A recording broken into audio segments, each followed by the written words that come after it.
Olá, é bom ter você mais uma vez aí para estudar a palavra de Deus comigo. E como você viu, o tema de hoje é a importância da oração. Você já orou hoje? Se não, daqui a pouco nós vamos orar. Mas antes eu quero saudar a você, usando aqui a minha Bíblia Almeida Corrigida Fiel, é uma das mais indicadas, com o que está escrito na primeira epístola do apóstolo Paulo aos Tessalonicenses, capítulo 1, versículo 1. Paulo e Silvano e Timóteo, a igreja dos Tessalonicenses em Deus o Pai e no Senhor Jesus Cristo. Graça e paz tenhais de Deus nosso Pai e de nosso Senhor Jesus Cristo. É assim que eu vos cumprimento e vos convido agora, antes de iniciarmos este estudo composto por 20 perguntas e respostas, eu te convido para nós nos ajoelharmos e elevarmos a Deus uma prece. Vamos orar? Pai nosso que estás nos céus, santificado seja o teu nome. Nós nos prostramos ajoelhados diante de ti para adorar a ti, o teu amado Filho, e para reconhecer a tua soberania sobre nós. Suplicamos uma bênção especial pelo estudo de hoje, Senhor, a importância da oração. Talvez aqueles que estão nos assistindo não tenham orado tanto, Senhor, como deveriam. Talvez nós não temos orado, Senhor, tanto quanto deveríamos. Por isso te suplicamos que através deste estudo o Senhor nos ajude a entender a importância da oração. Te pedimos essas bênçãos em nome de seu amado Filho Jesus. Amém.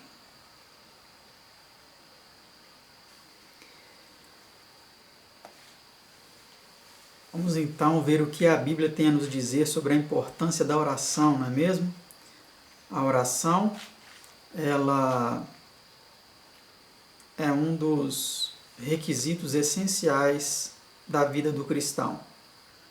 E através deste estudo, nós vamos entender isso. A pergunta número 1, sob que título se dirige a Deus o salmista? Ó tu que ouves as orações, a ti virá toda a carne. Salmo 65, verso 2. Pergunta 2. De quem, segundo a Bíblia, é Deus galardoador? É galardoador dos que o buscam. Hebreus 11, verso 6. Então, se você não busca em oração, você não receberá o galardão, a recompensa. Pergunta 3. Que se diz da boa vontade com que Deus ouve e atende a oração? Se vós, pois, sendo maus, sabeis dar boas coisas aos vossos filhos, quanto mais vosso Pai que está nos céus dará bens aos que lhe pedirem. Mateus 7, verso 11. E aqui é importante entender o que são esses bens, né? Aquilo que Deus considera bem, e não o que a sociedade capitalista, consumista considera como bem. Pergunta 4. Que fato, acima de tudo, manifesta a boa vontade de Deus a esse respeito? Vamos ver que fato. Aquele que nem mesmo a seu próprio Filho poupou, antes o entregou por todos nós, como nos não dará também com ele todas as coisas? Romanos 8, 32. Então nós vemos aqui que desprendimento de Deus. O Pai, ele não poupou nem o seu próprio Filho. Imagine só isso. Um Deus, o soberano do universo, o único Deus verdadeiro, entregou o seu próprio Filho, enquanto nós, uma raça condenada, uma raça pecadora, não temos a capacidade de dar ao nosso Filho. muitas vezes nem para Deus. Muitas vezes dedicamos nosso filho ao mundo, nossos filhos, ao mundo, aos estudos, aos cuidados de si próprio, dos próprios pais, mas não entregamos nossos filhos para Deus, para o serviço de Deus, para fazer a vontade de Deus. E o Rei do Universo, o Soberano, o Altíssimo, o Ancião de Dias, aquele que se assenta sobre o trono, entregou o Cordeiro, o seu único Filho, o seu unigênito, para morrer por nós. Se Ele foi capaz de fazer isso, como Ele nos não dará também com Ele, com Jesus, todas as outras coisas? Vamos pensar nisso, Pergunta 4. Sob que condições nos são prometidas as bênçãos necessárias? Pedi e dar-se-vos-á, buscai e encontrareis, batei e abri-se-vos-á. Porque aquele que pede, recebe, e o que busca, encontra, e ao que bate, abri-se-lhe-á. Mateus 7, 7 e 8. Então essas são as condições, Precisamos pedir, bater, insistir, A nota aí do nosso estudo diz assim: a oração não vence a relutância de Deus, apodera-se da sua boa vontade. A oração é o abrir do coração a Deus como a um amigo. A oração não muda a Deus, muda-nos. Muda-nos, porém, a nós e nossa relação para com Ele. Ela nos põe na corrente das bênçãos e naquela disposição de espírito em que Deus pode, coerentemente e com segurança, assegurar-nos as petições. Vamos continuar no próximo slide. Como oraremos nós de modo a ser ouvidos e a receber auxílio? Antes de tudo, deve haver em nosso coração real desejo. Palavras formais não fazem oração. Precisamos querer alguma coisa e compreender nossa dependência de Deus para obtê-la. Dr. J.R. Miller. Então nós vemos aqui que realmente a oração é muito mais do que o uso de palavras formais, o uso de palavras repetitivas, palavras rotineiras, rezas, onde você repete as mesmas palavras várias vezes. Nós precisamos abrir a Deus o nosso coração como um amigo, a quem nós confessamos nossas dificuldades, nossos sonhos, nossos planos, a quem nós buscamos apoio, alguém com quem contar. E Ele sim é o nosso melhor amigo, Só Ele pode fazer por nós aquilo que nós não podemos fazer por nós mesmos. Pergunta 6. De quem nos vem todo bem e todo dom perfeito? Toda boa dádiva e todo dom perfeito vem do alto, descendo do Pai das luzes, em quem não há mudança nem sombra de variação. Tiago 1, 17. Então, todo dom perfeito vem só dele, Pergunta 7. Se alguém tem falta de sabedoria, que lhe é aconselhado? Já vimos essa pergunta nos estudos sobre a sabedoria, mas veremos mais uma vez, porque é sempre bom enfatizar aquilo que é importante.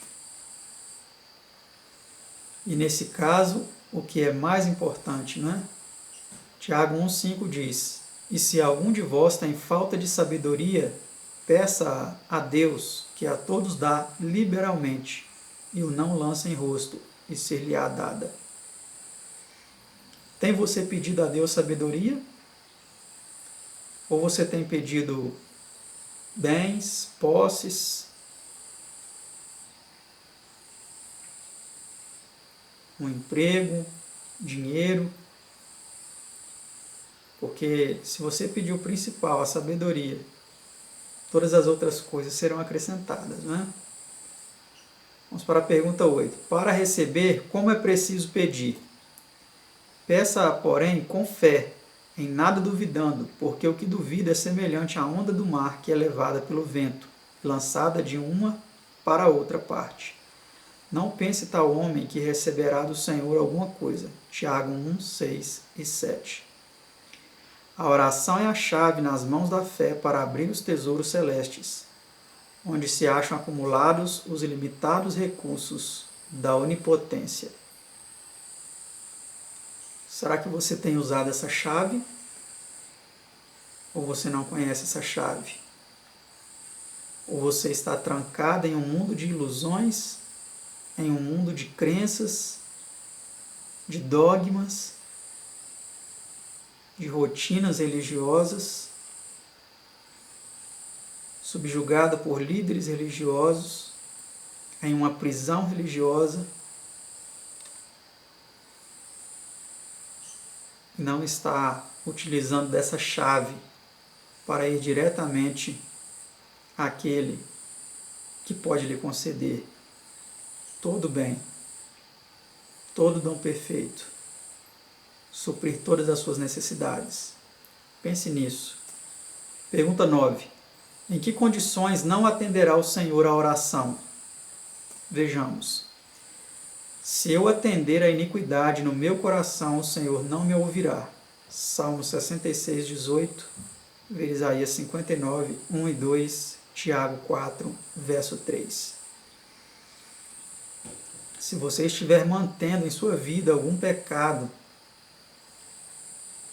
e não quer abandonar, não se esforça por abandonar esse pecado, não luta para vencê-lo, mas está acomodado a ele, racionalizando, dizendo que outras pessoas fazem isso também, que Deus é amor, que Deus é misericórdia, que Ele não vai te punir por isso, que Ele não vai deixar de te responder por isso. Não ouça essa voz, porque ela é a do inimigo, para te manter escravizado no erro. A palavra de Deus diz que se nós atendermos a iniquidade no nosso coração, o Senhor não nos ouvirá. Pergunta 10. A oração de quem, diz Salomão, é abominável? O que desvia os seus ouvidos de ouvir a lei, até a sua oração será abominável. Provérbios 28, verso 9. A contenção e a discórdia extinguem o espírito de oração. 1 São Pedro 3, 1 a 7. Então, o que nós temos aqui em Provérbios 28, verso 9? Nós temos uma mensagem muito forte, muito incisiva. Hoje a maioria do mundo religioso, do mundo cristão, professamente cristão, ele desvia os ouvidos da lei. Quando nós vamos falar da lei para essas pessoas, elas dizem, não estou debaixo da lei, estou debaixo da graça. Eles ao menos sabem o que significa estar debaixo da graça, ou debaixo da lei. Eles acham que o fato de não estar debaixo da lei nos isenta da necessidade de obedecê-la. E eles não entendem a ordem certa da dinâmica da salvação, na qual você recebe primeiro a graça, você recebe a salvação, para depois, deixando Cristo viver em você, obedecer não por suas forças, mas pela força de Cristo que Ele lhe dá. Eles ignoram, eles não sabem, eles não conhecem essa dinâmica. E oram e clamam, e dizem que falam em línguas, imploram, e muitas vezes suas orações são atendidas. Mas por quem? Será que é por Deus ou por outras forças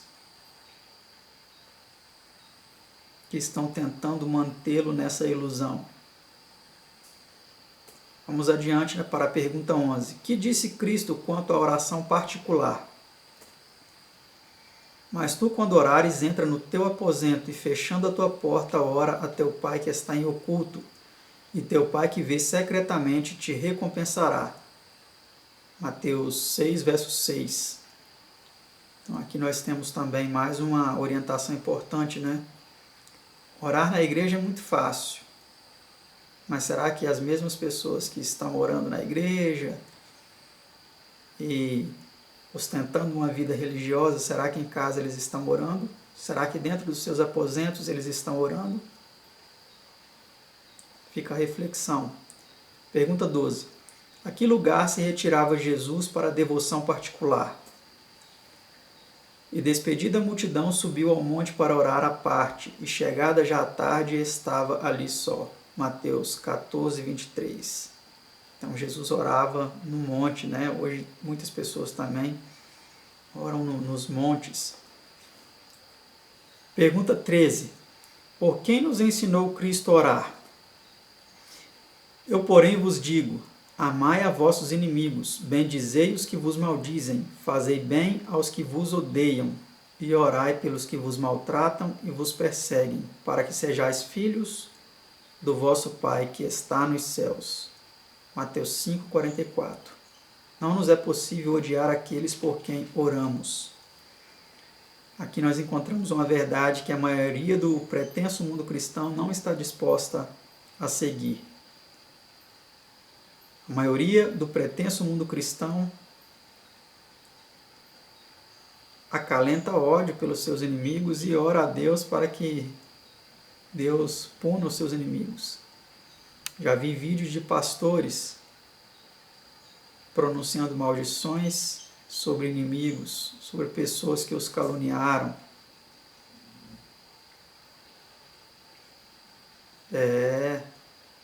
Pastores brigando, discutindo, xingando outras pessoas. E pastores renomados.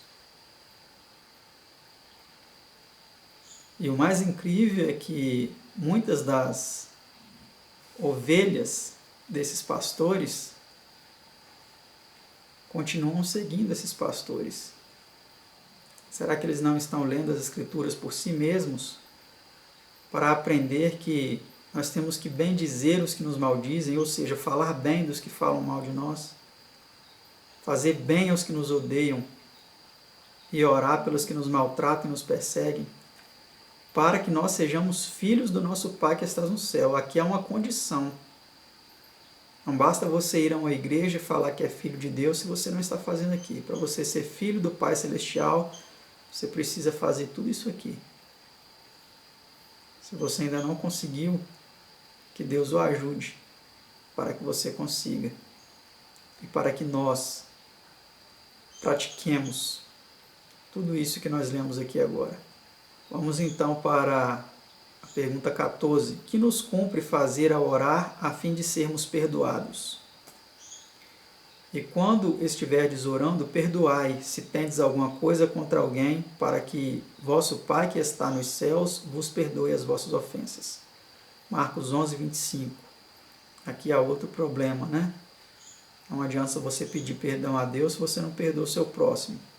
O perdão a Deus, o perdão de Deus a você, a nós, está condicionado ao nosso perdão àqueles que nos ofenderam. Pergunta 15. Com que deve estar entremeadas nossas orações? Não estejais inquietos por coisa alguma, antes as vossas petições sejam em tudo conhecidas diante de Deus, pela oração e súplica, com a ação de graças. Filipenses 4, verso 6. Então, as nossas petições, elas devem estar juntas, entremeadas com elas, com gratidão, né? Não só pedir, mas muitas vezes nós nos esquecemos de agradecer coisas simples que Deus já nos concedeu, né? Pergunta 16. Quão a miúdo devemos orar? Ou seja, quão frequentemente, né, devemos orar? E aí temos 3 textos. Orando em todo o tempo, com toda a oração e súplica no Espírito. Efésios 6, 18. Aqui a palavra Espírito tem uma conotação de mente, né? A palavra pneuma pode ter conotação de vento, sopro ou mente, né? E aqui ela dá a conotação de mente.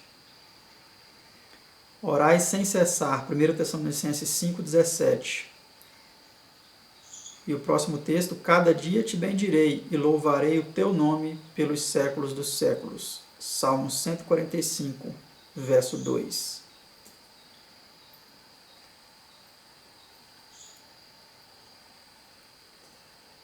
Pergunta 17. Quantas vezes, diz Davi, fazia ele oração? De manhã e de tarde, ao meio-dia, orarei, exclamarei, e ele ouvirá a minha voz. Salmo 55, 17. Vê Daniel 6, verso 10. Então ele orava 3 vezes ao dia, né? No início do dia, ao meio-dia e no fim do dia. Pergunta 18. Que se acha dito quanto a Cornélio e sua família? Piedoso e temente a Deus com toda a sua casa, o qual fazia muitas esmolas ao povo e de contínuo orava a Deus. Atos 10, verso 2. Então nós temos aqui um homem que no seu tempo era considerado uma escória, né, pelos judeus. Ele era um gentio, um romano, né, e um centurião romano. E ele era temente a Deus. Ele orava de contínuo a Deus. Ele era uma pessoa caridosa, bondosa com o próximo, né? E Deus recompensou essa devoção, essa entrega de Cornélio, né?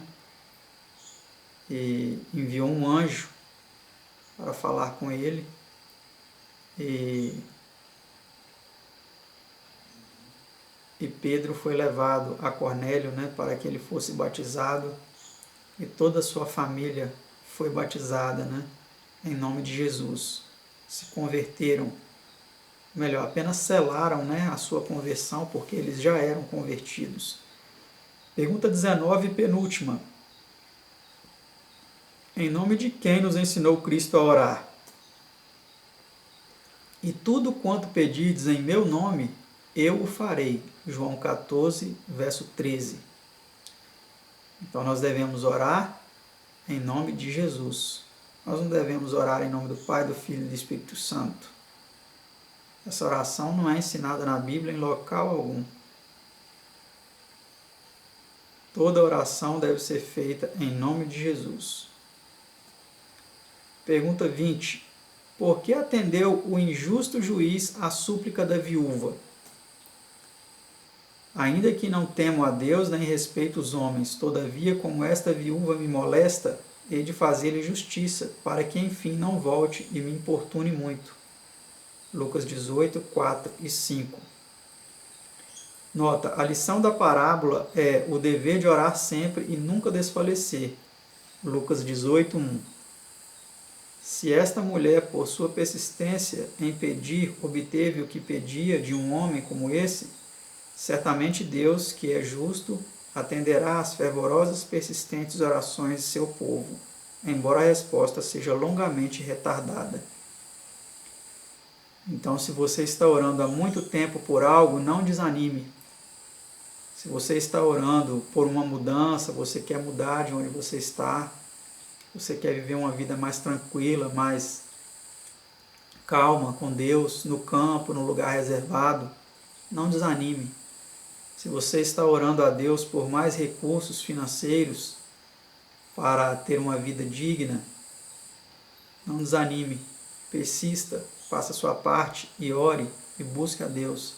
Você está orando a Deus pela conversão de alguém, um ente querido, e não vê essa conversão acontecendo, não desista, insista, assim como aquela viúva fez. Nós precisamos demonstrar o interesse através da insistência. Se o que nós estivermos pedindo for algo realmente digno, for algo realmente para a salvação de alguém e para o nosso verdadeiro bem, até rimou, não é? O nosso Pai Celestial, Ele vai nos atender. Ele não é um juiz iníquo como aquele da parábola. Ele é o juiz justo. Se um juiz iníquo fez aquilo, atendeu a viúva, imagine o justo juiz, o que ele fará por você e por mim. Eu espero que você alcance as bênçãos que está buscando do Senhor. E eu te agradeço por ter assistido mais esse estudo da Bíblia. E eu te espero no próximo estudo, se assim Deus nos permitir. Até mais!